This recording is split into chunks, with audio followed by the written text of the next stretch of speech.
Breaking news చూస్తున్నాం. తెలంగాణలో సంచలనం సృష్టించిన ఫోన్ ట్యాపింగ్ కేసులో సుదీర్ఘ విచారణ కొనసాగుతుంది. మరి కాసేపట్లో సీట్ అధికారుల ముందు ఎస్ఐబి మాజీ చీఫ్ ప్రభాకర్ రావు విచారణకు హాజరు కానున్నారు. జూబ్లీహిల్స్ పోలీస్ స్టేషన్లోని సీట్ అధికారులు ఆయనని క్రాస్ ఎగ్జామినేషన్ చేయనున్నారు. ఇప్పటికే ప్రభాకర్ రావును 2 సార్లు విచారించిన సీట్ అధికారులు ఆయనని ఎఫ్ఎస్ఎల్ రిపోర్ట్ ఆధారంగా విచారించనున్నారు.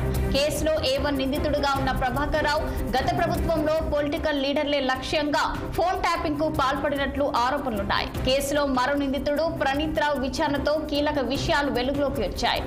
దుబ్బాక హుజూరాబాద్ ఉప ఎన్నికల సమయంలో 200 మంది నేతల ఫోన్ ట్యాపింగ్ చేసినట్టు తెలుస్తుంది.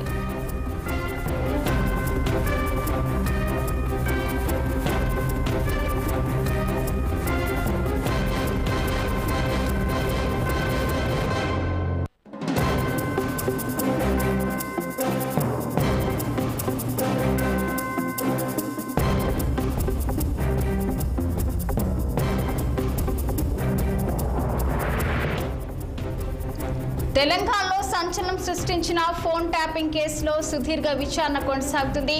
మరి కాసేపట్లో సీట్ అధికారుల ముందు ఎస్ఐబి మాజీ చీఫ్ ప్రభాకర్ రావు విచారణకు హాజరు కానున్నారు. జూబ్లీహిల్స్ పోలీస్ స్టేషన్లోని సీట్ అధికారులు ఆయనని క్రాస్ ఎగ్జామిన్ చేయనున్నారు. ఇప్పటికే ప్రభాకర్ రావును 2 సార్లు విచారించిన సీట్ అధికారులు ఆయనని ఎఫ్ఎస్ఎల్ రిపోర్ట్ ఆధారంగా విచారించనున్నారు. కేసులో A1 నిందితుడుగా ఉన్న ప్రభాకర్ రావు గత ప్రభుత్వంలో పొలిటికల్ లీడర్లే లక్ష్యంగా ఫోన్ ట్యాపింగ్ కు పాల్పడినట్లు ఆరోపణలున్నాయి.